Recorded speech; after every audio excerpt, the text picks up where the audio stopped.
Hello students, good morning all of you students. आज हम फिर एग्रीकल्चर के अंदर ये जो बायोटेक्नोलॉजी है उसके अंदर हम एक और पार्ट देखने वाले हैं। और वो जो पार्ट हमारे पास वो हम देखने वाले हैं क्या है, एक फ्लेवर सेवर टोमेटो क्या होते हैं। ठीक है, इंटरेस्टिंग सा क्या है क्वेश्चन आता है कई बार इसके अंदर बायोटेक के अंदर कि फ्लेवर सेवर टोमेटोज क्या होते हैं। ठीक है, और यहाँ पे कौन सा किस टाइप का मैकेनिज्म जो होता है वहाँ पे काम करता है। तो हम बात कर रहे थे बायोटेक्नोलॉजी की और उसकी एप्लीकेशंस की। तो उसकी एप्लीकेशंस के अंदर हम बात कर रहे थे किसके अंदर, एग्रीकल्चर फील्ड के अंदर। तो हमने क्या है दो एग्जांपल्स देखे थे, एक बेटी टॉकटन का और दूसरा हमने देखा था आरएनए इंटरफेरेंस देखा था इसके अंदर। ठीक है, तो जो नेक्स्ट हमारे पास है वो क्या है, third one, the flavour saver tomato क्या होते हैं। तो फ्लेवर सेवर टोमेटो जो है स्टूडेंट्स, इसमें क्या होता है, ये जो टोमेटोज हैं इन्हें हम क्या बोलते हैं, मैकग्रीगर टोमेटोज भी बोलते हैं। इन्होंने क्या थे, एक टेक्निक डेवलप की थी कि किस तरीके से जो टोमेटोज होते हैं उनकी शेल्फ लाइफ इंक्रीज करने के लिए। जनरली आपने देखा होगा स्टूडेंट्स, क्या होता है, हम मार्केट से टोमेटोज लेकर आते हैं घर पर, तो उसके बाद क्या होता है कुछ टाइम पीरियड बाद क्या होता है, उनकी जो वॉल है सराउंडिंग में वो क्या होता है, शेक होना स्टार्ट हो जाती है। दैट मीन्स वो क्या होता है, राइप हो जाते हैं, ओवर राइपनिंग होने स्टार्ट हो जाते हैं। ठीक है, इसकी वजह से क्या होते हैं, उनकी जो स्किन है, जनरली आप मार्केट से खरीदते हैं तो कैसे टोमेटो लेना पसंद करते हैं, रेडिश कलर के, और दूसरे कैसे हो जाए, टाइट टाइप के। ठीक है, थोड़े लाइटिश ग्रीन जो होते हैं वो भी आप देख लेते हैं, कई बार उठा लेते हैं। तो एक्चुअली क्या होता है कि जब इनको फील्ड में से लिया जाता है, जनरली क्या होते हैं, ये रेडिश टाइप के नहीं होते हैं, जनरली क्या होता है, इनको ग्रीनिश टाइप के होते हैं, जिसको क्या होता है वहां से स्टेप लिया जाता है, क्योंकि इनकी क्या होती है, ट्रांसपोर्टेशन होती है। इसकी वजह से क्या होता है, ये बिकम्स क्या होते हैं, राइप हो जाते हैं और बिकम क्या होता है, रेडिश कलर हो जाते हैं। अब वो दिक्कत क्या आती है कि जब ये घरों के अंदर आते हैं, जब हम इसको मार्केट से लेकर आते हैं, तो उसके बाद कुछ टाइम के बाद क्या होगा, देखा होगा आपने कि वो ओवर राइप कर जाता है और उसकी बॉल जो होती है श्रिंक होना स्टार्ट हो जाती है। ठीक है, तो इसलिए हम जनरली प्रेफर करते हैं कि हम क्या है, टाइट टोमेटोज जो है वो लेकर आए मार्केट से, ताकि क्या है कुछ टाइम पीरियड तक वो चल सके घर के अंदर, उनको हम कुछ टाइम पीरियड तक स्टोर कर सके। लेकिन देखा गया कि ज्यादा समय तक हम उसको स्टोर नहीं कर पाते हैं और उनकी वॉल जो होती है श्रिंक होना स्टार्ट हो जाती है। तो होता क्या है और क्या मैकेनिज्म इन्होंने डेवलप किया है इसको लेके। तो एक्चुअली देखो इसके अंदर क्या होता है, पहले बात करते हैं कि श्रिंकेज जो होती है वो कॉज क्यों होती है। तो जनरली अगर बात करें स्टूडेंट्स टोमेटो की, तो टोमेटोज जो होते हैं इनकी जो सराउंडिंग जो सेल होते हैं, इनके सेल के सराउंडिंग क्या होते हैं, सेल वॉल होती है, और सेल वॉल के सराउंडिंग में क्या होती है, एक एडिशनल लेयर होती है, ठीक है, जिसकी पैक्टिन की। ठीक है, जैसे हमारे पास क्या हो गई, एक पैक्टिन की जो है हमारे पास क्या मिलती है, लेयर्स मिलती है। ओके, और ये पैक्टिन की जो लेयर है टाइटन प्रोवाइड करती है किसको, उनकी सेल वॉल को, ताकि वो क्या है, प्रेफर रहेगा, टाइट रहे वो इस टाइप से। लेकिन होता क्या है कि ड्यूरिंग द राइपनिंग क्या होता है, इन टोमेटोज के अंदर क्या होता है, एक एंजाइम प्रोड्यूस होता है, और वो एंजाइम होता है कौन सा, पीजी करके पूछ सकते हैं आपको, या फिर क्या बोलेंगे इनको हम, पॉली गैलेक्टोरूनेज। ठीक है, एंजाइम याद रखना स्टूडेंट्स, एक नंबर में पूछ सकते हैं आपको, क्या है, पॉली गैलेक्टोरूनेज। अब ये एंजाइम्स क्या करता है, ये इस पैक्टिन को क्या करता है, डिसॉल्व करता है। ठीक है, ये इसको डिसॉल्व करना शुरू करता है, बनने के बाद तुरंत बाद क्या करता है, इसको डिसॉल्व करना स्टार्ट करता है, जिससे क्या होती है, अगर मैं यहाँ पर दिखाऊं आपको, तो ये जो पैक्टिन की वजह से जो हमारे पास टाइटन थी, जब पैक्टिन डिसॉल्व स्टार्ट हो गई, तो उसके बाद जो लेयर है सराउंडिंग में, जो सेल वॉल के जो लेयर है यहाँ पे, वो बिकम क्या होती है, श्रिंक होना स्टार्ट हो जाती है। ठीक है, सराउंडिंग जो है वो क्या होता है, श्रिंकेज जो होती है वहां पे वो शुरू हो जाती है। दैट मीन्स ओवर राइपनिंग होना स्टार्ट हो जाता है। उसके बाद क्या कुछ टाइम करते बाद क्या होता है, वो खराब से हो जाते हैं एक तरीके से, आप उसको यूज नहीं करते।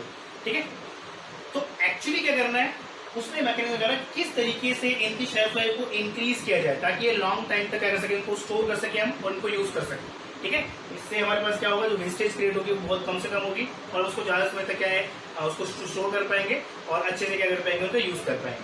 तो इन्होंने क्या किया, इन्होंने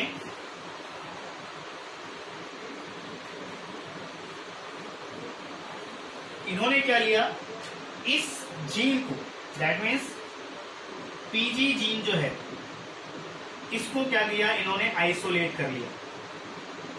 ठीक है, इनको इन्होंने आइसोलेट किया।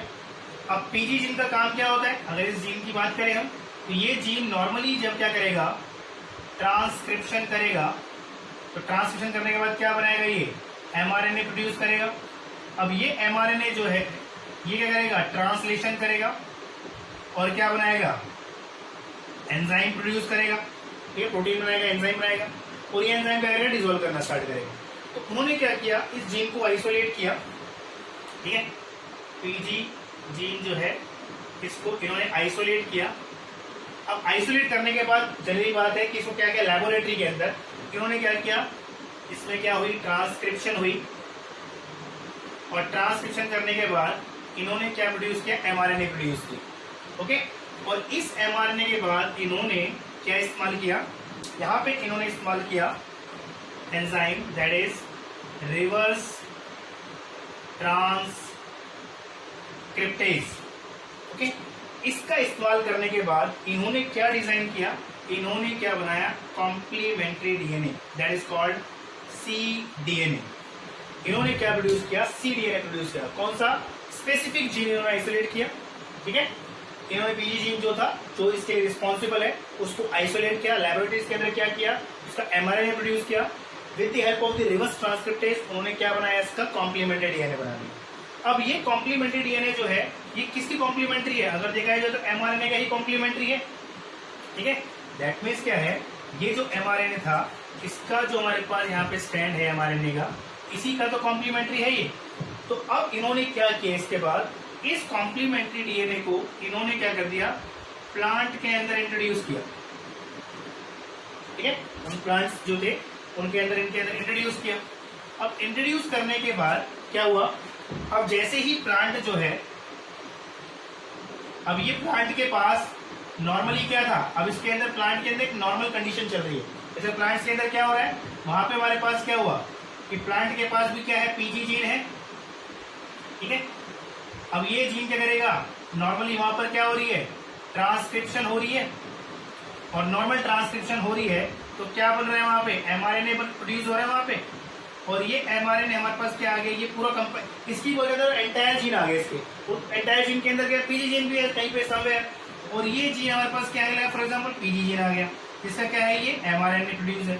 अब ये जो डीएनए हमने कॉम्प्लीमेंट्री डीएनए इन्होंने प्लांट के अंदर इंट्रोड्यूस किया, तो ये क्या करेगा, जैसे ही यहाँ पर पीजी जीन आएगा तो ये कॉम्प्लीमेंट्री डीएनए जो है इसका, ये इसके साथ क्या कर लेगा, पेयरिंग कर लेगा, और पेयरिंग करने के बाद ये जो पीजी जीन है इसकी ट्रांसलेशन को क्या कर देगा, ब्लॉक कर देगा, और यहाँ पर जो है वो प्रोटीन जो एंजाइम जो है पॉलीग्लाइकोलिनोइड वो क्या होगा, एक्सप्रेस नहीं कर पाएगा, प्रोड्यूस नहीं हो पाएगा यहाँ पे, और प्रोड्यूस नहीं होगा तो क्या होगा, इस तरीके से जब वो प्रोड्यूस ही नहीं होगा तो वो पैक्टिन के लेयर को डिसॉल्व कर नहीं पाएगा, इससे जो टोमेटो की जो शेल्फ लाइफ है वो क्या हो जाएगी, इंक्रीज हो जाएगी। ठीक है, सिंपल सा है, ध्यान से सुनो क्या हुआ। पहले उन्होंने क्या किया, आइसोलेट किया, क्या पीजी जीन को इन्होंने आइसोलेट कर लिया। ठीक है, स्पेसिफिक पीजी जीन था, उनको इन्होंने पीजी जीन को आइसोलेट कर लिया, लैबोरेटरी के अंदर क्या किया, एमआरएनए प्रोड्यूस किया, और with the help of the reverse transcriptase इन्होंने इसका कॉम्प्लीमेंट्री डीएनए क्या कर लिया, प्रोड्यूस कर लिया। अब ये एमआरएनए के कॉम्प्लीमेंट्री है। ठीक है, तो अब ये कॉम्प्लीमेंट्री इन्हें प्रोड्यूस करने के बाद क्या कर दिया, प्लांट के अंदर इनको इंट्रोड्यूस करना। अब प्लांट, नॉर्मल प्लांट के अंदर एक्चुअली में क्या चल रहा है, उसके पास तो ऑलरेडी जीन है ही। ठीक है, दैट मीन्स क्या होगा, जब वो राइपनिंग स्टार्ट होगी तो उस टाइम पे पीजी जीन क्या करेगा, पीजी जीन की ट्रांसक्रिप्शन होगी, नॉर्मली एमआरएनए प्रोड्यूस होगा। अगर यहाँ पर ये प्रोसेस ना हो तो ये एमआरएनए क्या करेगा, ट्रांसलेशन करवाएगा, ट्रांसलेशन से क्या करेगा, ये पीजी एंजाइम जो है उसको प्रोड्यूस करेगा, और वो पीजी क्या करेगा, उसको डिसॉल्व करना स्टार्ट करेगा। लेकिन हमने क्या किया, जब ये कॉम्प्लीमेंट्री डीएनए हमने इसके अंदर इंसर्ट कर दिया तो इस कॉम्प्लीमेंट्री डीएनए के पास क्या है, इसकी सेम साइट है जैसे कि इस एमआरएनए के पास थी, और जैसे ही ये पीजी जीन का एमआरएनए प्रोड्यूस होगा ये जाके क्या करेगा, बाइंड कर जाएगा सर। ठीक है, और बाइंड करते ही क्या कर देगा, इस स्पेसिफिक जो पीजी जीन है इसको एक तरीके से क्या कर दिया, इन्होंने साइलेंस कर दिया। ठीक है, अब साइलेंस होते ही क्या होगा, ये अपने आप को एक्सप्रेस कर नहीं पाएगा, अपने आप को एक्सप्रेस नहीं कर पाएगा तो पीजी एंजाइम प्रोड्यूस नहीं होगा, और पीजी एंजाइम प्रोड्यूस नहीं होगा तो क्या होगा, वो पैक्टिन की लेयर जो होगी डिसॉल्व नहीं होगी, इसे शेल्फ लाइफ जो होगी टोमेटोज की क्या हो जाएगी, बढ़ जाएगी। ठीक है, तो ये था इसका मैकेनिज्म कि किस तरीके से ये करता है, ये काम करता है। तो आपको याद भी होगा ये डबल स्टैंडर्ड याद होगा ना, हमने पढ़ा था आरएनए इंटरफेरेंस के अंदर, आरएनए इंटरफेरेंस के अंदर भी वहां पे डबल स्ट्रैंड आरएनए प्रोड्यूस होता है, इसी फ्रैगमेंट टूट जाती है एंड देन जाके क्या होता है, वो जाके साइलेंस करता है स्पेसिफिक एमआरएनए को। तो वो भी कुछ लिटिल बिट क्या है, सिमिलर टाइप का ही मैकेनिज्म यहाँ पे काम करता है। बस यहाँ पे हमारे पास क्या है, कॉम्प्लीमेंट्री डीएनए बनाते हैं और उसको इंट्रोड्यूस करके प्लांट के अंदर इंट्रोड्यूस करके उस पीडीएन को क्या करते हैं, साइलेंट कर देते हैं, जिससे क्या होता है, वो पूरा पॉलीग्लाइकोलाइसिस एंजाइम जो होता है वो प्रोड्यूस नहीं कर पाता, और इससे क्या होता है, टोमेटो की जो शेल्फ लाइफ होती है वो क्या होती है, बढ़ जाती है। ठीक है स्टूडेंट्स, समझ में आ गया होगा। तो स्टूडेंट्स हमारे लिए आज के लिए जो टॉपिक हमारे पास क्या था, यही था। ठीक है, इसके बाद हमारे पास 2 एग्जाम्पल है हमारे पास, उसको हम देखेंगे नेक्स्ट वीडियो में डिस्कस करेंगे। Thank you so much.